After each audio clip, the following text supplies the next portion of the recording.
Stop scrolling. The Asian markets are closed. And right now, the supply chain data is screaming a warning for US semiconductors. Here's what you need to know before that opening bell rings. This number right here, this is your wake-up call. Korea's KOSPI index just collapsed by 2.24%. And look, this isn't just another bad day in Asia. This is a direct signal for the Nasdaq. Let me be absolutely clear. This is the warning signal. Do not ignore it. All right, so let's break this down. What we saw happen in Korea, it's a massive red alert for anyone trading US tech right now. Look at that closing number, 3,999. They didn't just break the 4,000 level, they shattered it. And that, that isn't just a number, it's a psychological line in the sand. When a level like that goes, it tells you sentiment has completely flipped. And the trigger?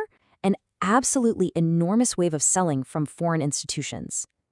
And just how big was this exit? We're talking 1.1 trillion won dumped. This is not a little bit of profit taking, this is a capital flight. Money is running for the doors. And you need to understand why. And that brings us to the heart of the matter, because this isn't really about Korea. This is about the AI supply chain, and the signal it's flashing is pointed squarely at the United States. So this didn't happen in a vacuum. This was a direct reaction to warnings coming out of US tech giants. When you hear a company like Broadcom talk about margin pressure, or you see Oracle pump the brakes on data center spending, it sends shockwaves. It ignites fears that maybe, just maybe, the AI revenue bubble is starting to leak. You have to understand this concept. It's called global supply chain coupling. Think of it like this.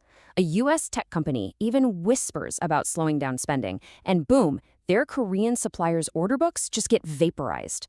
So today's crash in Seoul isn't old news. It's a forward-looking indicator, a warning shot for the entire US AI sector. And here is a perfect case in point. NVIDIA's primary supplier for that critical high-bandwidth memory, SK Hynix, plummeted nearly 4%. Now, is that a Korean story? No. It's a direct reflection of market fears about its number one client, NVIDIA. The weakness is coupled, it's connected. So what you're really seeing here is the global market pricing in a slowdown in US AI spending. And it's doing it before the US market even has a chance to open. This is a forward-looking discount on the sector's growth prospects. Okay, so let's bring it all home to the US and talk about the potential trap that's setting up for the Nasdaq. This is the million-dollar question for every single trader at the open. Are we looking at a simple little dip to buy, or is this the start of a major trend reversal? Because right now, the data from Asia is suggesting it's the latter. Let's keep this really simple. There are two scenarios on the table. The bull case, well, it needs Nasdaq futures to hold above 23,300 for any chance of a technical bounce. But the bear case, the one you need to watch, gets triggered if the 10-year Treasury yield spikes above 4.2% or if the Nasdaq decisively breaks its support at 23,000. And I need you to pay close attention here. A break of those bear levels does not mean buy the dip. It confirms a trend reversal, and that requires immediate defensive action. So here it is, your actionable plan. This is your cheat sheet for the opening bell.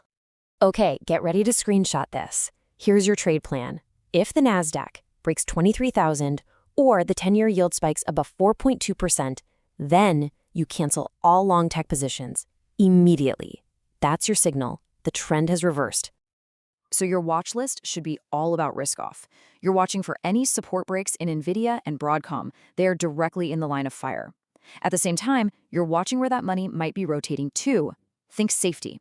That means Treasury bonds, ticker TLT, and defensive consumer staples, ticker XLP. Data doesn't lie. Be ready for the bell. I am LaRosha.